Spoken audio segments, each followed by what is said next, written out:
รดแล้วบ่มีวินัยเทรดไปก็เสียเงินซื่อๆสำหรับคลิปนี้ทุกคนเนาะค่อยจะมาเทรดเก็บกำไรให้ทุกคนเบิ่งเนาะตามการวิเคราะห์ตามประสบการณ์ในว่าบ่ได้ใช้เครื่องมือสิกนลในตัวช่วยเด้อเนาะเดี๋ยวมาเบิ่งว่าค่อยจะสามารถสร้างกำไรได้บ่เนาะเพราะว่าข้อยเองคิดว่าคันว่าเฮาใช้เครื่องมือหลายเกินไปมันบ่ได้ใช้ความสามารถของเฮาเลยเนาะมันบ่ค่อนข้างที่จะโอเคปานใดว่าซั่นซะ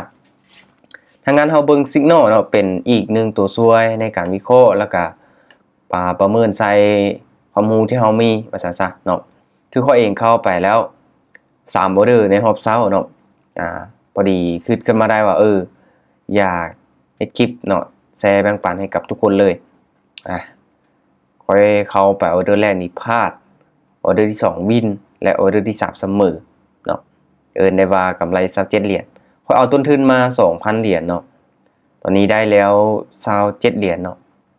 และแน่นอนค่อยจะเทรดแบบมีวินัยเนาะก็คือจะเอากำไรประมาณ 5% ของต้นทุนหรือว่า100เหรียญเนาะ100เหรียญของต้นทุน 2,000 เดี๋ยวมาเบิ่งนำกันว่าค่อยจะเฮ็ดได้บ่เนาะทุกอย่างอยู่บนพื้นฐานการวิเคราะห์ทุกคนเนาะแต่ว่าช่วงนี้ค่อยได้สังเกตเบิ่งกราฟแล้วเนาะค่อยเทรดตามอินดิเคเตอร์ Net Volume ตัวนี้เนาะ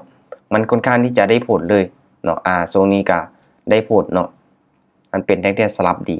เดี๋ยวมาเบิ่งนำกันเฮาก็สิตามมันอย่างเดียวก็บ่ได้เนาะเฮาต้องเบิ่งองค์ประกอบรวมๆไปพร้อมเนาะมาออเดอร์นี้สำหรับในการเดินเงินของข้อยเนาะข้อยจะเดินเงินแบบ Martingale เนาะใช้ในการคูณเงินเนาะสิกนลบอก buy เนาะสำหรับ BTC เนาะแต่ว่า Net Volume นี่บอกขายเนาะมาถ้างั้นค่อยจะลองซื้อขึ้นไปก่อนออเดอร์นี้โอ้ยปฏิเสธราคาลงมามาเบิ่งนำกันเนาะสาเหตุที่ค่อยส่วน Net Volume เด้อออเดอร์นี้เนาะพอค่อยเบิ่งว่าออเดอร์แดงนี่ออกมาฮอด3ออเดอร์ติดแล้วเนาะ1 2 3ออเดอร์ที่ส่วนไปเนาะแต่ว่าสิกนลนี่บ่ได้ผลเห็นบ่ถ้าสิตามมันอย่างเดียวมันก็บ่ได้เนาะทั้งนั้นอินดิเคเตอร์เนาะหรือว่าเครื่องมือตัวช่วยหรือว่าประสบการณ์ออเดอร์นี้ขึ้นไปได้เฉยปาโตเกินคาดทุกคนเนาะบ่คิดบ่ฝันไว้บ่เป็นหยังมาเดี๋ยวเฮาผ่าออเดอร์ต่อไปเนาะโอ้ยกำลังคิดว่าสิกนลบ่ได้ผลแล้วเนาะเห็นบ่ออเดอร์นี้มันบอกเซลล์ออเดอร์นี้เฮาผ่านก่อนเดี๋ยวเฮาจะรอมันก่อนว่ามันสิได้แท้บ่ที่จริงค่อยมักซื้อได้ออเดอร์นี้แต่ก็เบิ่งจากแรงขายที่ลงมาเนาะหลายจังซี่ก็อันตรายถ้าว่าเฮาเบิ่งเนาะสิกนลเนาะมันบอกไปอีกทางนึงเนาะและอินดิเคเตอร์ของเฮามันบ่เข้ากันเนาะเฮาก็รอท่าก็ได้เนาะเพราะว่าเฮาจะเทรดแบบมีวินัยเห็นบ่เนาะแต่ว่าเฮาไปตามสิกนลออเดอร์นี้เนาะมันขึ้นเขียวเฮาจะพลาดเลยแหละเนาะ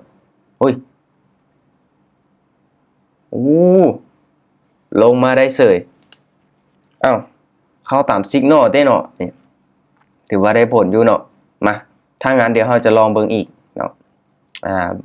ก็บ่ได้หมายความว่าเฮาจะเชื่อมัน 100% เด้อทุกคนเด้อเนาะต้องเบิ่งองค์ประกอบอื่นๆเนาะมาออเดอร์นี้นี่เฮาต้องเบิ่งว่ามันเข้ากับอินดิเคเตอร์บ่อินดิเคเตอร์โอเคออเดอร์นี้ขายทะลุกรอบแล้วเนาะทะลุกรอบลงมาแล้วเนาะถือว่าถือแข้งขายเทลงมาอย่างหนักเลยสิกนลบอกเซลล์เนาะถือว่าความแข็งแรงนี่สุดยอดเนาะแล้วก็ความมั่นใจในว่าคะแนนนี่เทเป็นขาลงเลยเนาะเทเป็นขาลงเลยเนาะในว่ามาเบิ่งนำกันเนาะตอนนี้จังได๋เห็นบ่ทุกคนมันก็บ่ 100% เนาะสำหรับสิกนลมันก็ยังมีพลาดได้ถ้างั้นต้องเบิ่งเนาะองค์ประกอบอื่นๆไปพร้อมเนาะที่จริงออเดอร์นี้เนาะ3แท่งเทียนแดงเนาะปกติก็จะเข้าไปที่ออเดอร์ซื้อเนาะมันจะพักตัวนึงเห็นบ่ที่ผ่านมามันจะพักตัวตลอดเนาะ3แดงมันจะพักตัวเขียวตลอดแต่สิกนลมันบอกอีหยังบาดสิกนลมันบอกให้รอเนาะสิกนลมันบอกให้รอแต่เฮาจะบ่รอเนาะโอเคออเดอร์นี้ค่อยจะลองเข้าตาม Net Volume เนาะตามซื้อเลย อินดิเคเตอร์ตัวนี้ net volume เนาะสีลงมาเนาะถ้าว่ามันเป็นแท่งเทียนสลับขึ้นไปมันจะได้ผลเนาะเดี๋ยวมาเบิ่งนำกันsignal มันบอกให้รอแต่เฮานี่เข้าซื้อมาเบิ่งนำกันว่ามันจะได้ผลบ่ตอนนี้ก็ได้ว่าเป็นแนวโน้มขาลงเนาะตลาดภาคตู่แล้วลงมาต่อออเดอร์นี้ก็วัดใจนำกันเนาะขึ้นได้บ่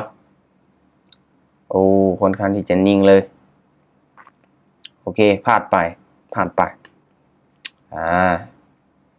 ยังบ่ได้ตามเป้าเฮาเทื่อเนาะแต่ว่าในการเดินเงินเนาะค่อยได้มีเป้าชัดเจนถ้าพลาดเฮาออเดอร์เฮาจะพักเนาะกลับมาลุ้นเบิ่งนำกันว่าจะเป็นไปได้บ่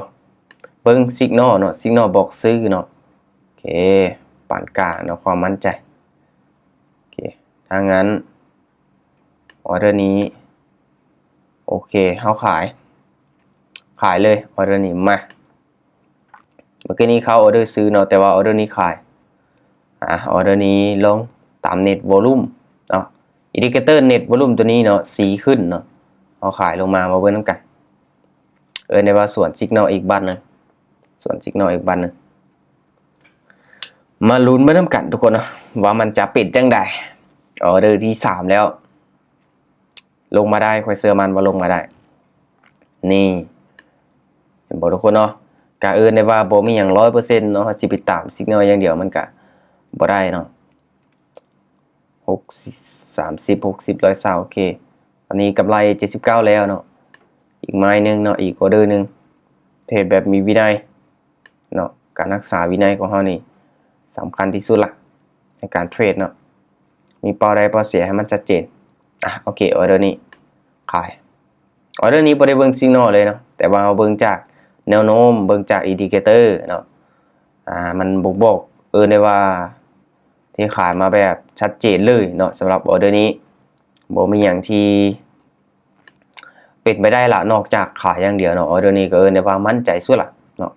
ในการเข้าออเดอร์ทุกคนเนาะเห็นบ่การที่เฮามีออเดอร์มั่นใจเนาะเฮาเทรดด้วยความมั่นใจเทรดด้วยบ่ลังเลเนาะอันนี้นี่ได้ว่าสำคัญสุดเนาะแล้วก็มีวินัยในการเทรดที่ชัดเจนเนาะทุกคนเนาะบ่ว่าจะได้บ่ว่าจะเสียเราต้องเฮ็ดตามแผนที่เฮาวางไว้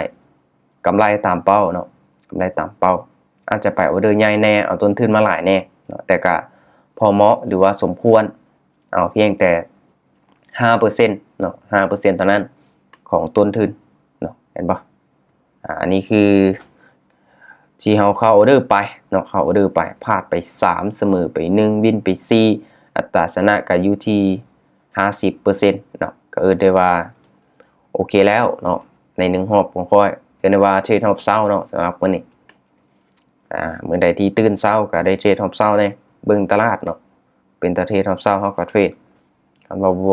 บ่เป็นตาเฮาก็บ่เทรดเนาะสำหรับในกรณีจะเข้าไปเทรด1รอบทุกคนเนาะมีวินัยสำคัญสุดทุกคนเนาะการเฮ็ดตามแผนของเฮาอย่างสม่ำเสมอเนาะบ่ว่าจะเป็นการตั้งเป้าได้เป้าเสียนี่แหละเนาะการรักษาวินัยกับตนเองรักษาความโลภเนาะอย่าให้มันเกิดขึ้นหลายเนาะถึงว่าจะได้น้อยก็เอาให้มันสมน้อยไปก่อนเนาะตัวนี้แหละสำคัญและแน่นอนทุกคนเนาะสำหรับคลิปนี้ก็เห็นมาเพื่อแชร์แบ่งปันความรู้ให้กับคนที่กำลังเทรดกำลังลงทุนอยู่เนาะให้เบิ่งเป็นกรณีศึกษาเนาะในการเข้าออเดอร์ของข้อยก็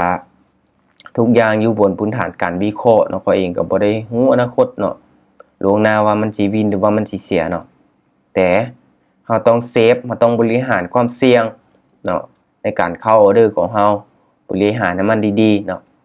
และแน่นอนใครที่อยากเทรดอยากลงทุนหรือว่ากำลังเทรดกำลังลงทุนอยู่เนาะก็อยากฝากให้เลยให้นำเงินเย็นมาเทรดมาลงทุนเท่านั้นเนาะ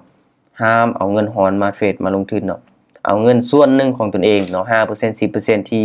เฮาได้แบ่งสัดส่วนมาเนาะมื้อนี้ก็เป็นมื้อท้ายเดือนบางคนเฮ็ดเวียกประจำเงินเดือนอาจจะออกเนาะ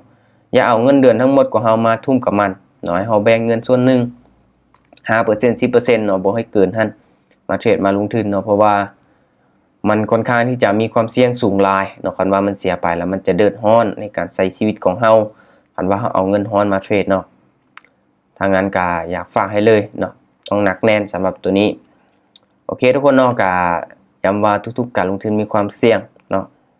ก็ให้ทุกคนศึกษาหาความรู้ดีๆเนาะค่อยกับบ่ได้ได้ว่าเป็นการแนะนำการลงทุนนี่อย่างต่างๆเนาะมาแชร์มาแบ่งปันเนาะสำหรับการเทรดของค่อยซื่อๆเนาะว่ามันได้มันเสียอย่างต่างๆเนาะโอเคสำหรับคลิปนี้ทุกคนเนาะขอบใจทุกคนที่ได้รับชมเนาะอย่าลืมกดไลค์กดแชร์ให้แน่เนาะกด Subscribe พร้อมเนาะเพื่อที่จะบ่พลาดคลิปต่อไปที่ค่อยจะอัปโหลดเนาะโอเคกดติดตามไปเลยเนาะทุกคนเนาะโอเคบ๊ายบายเจอกันใหม่คลิปต่อไปทุกคน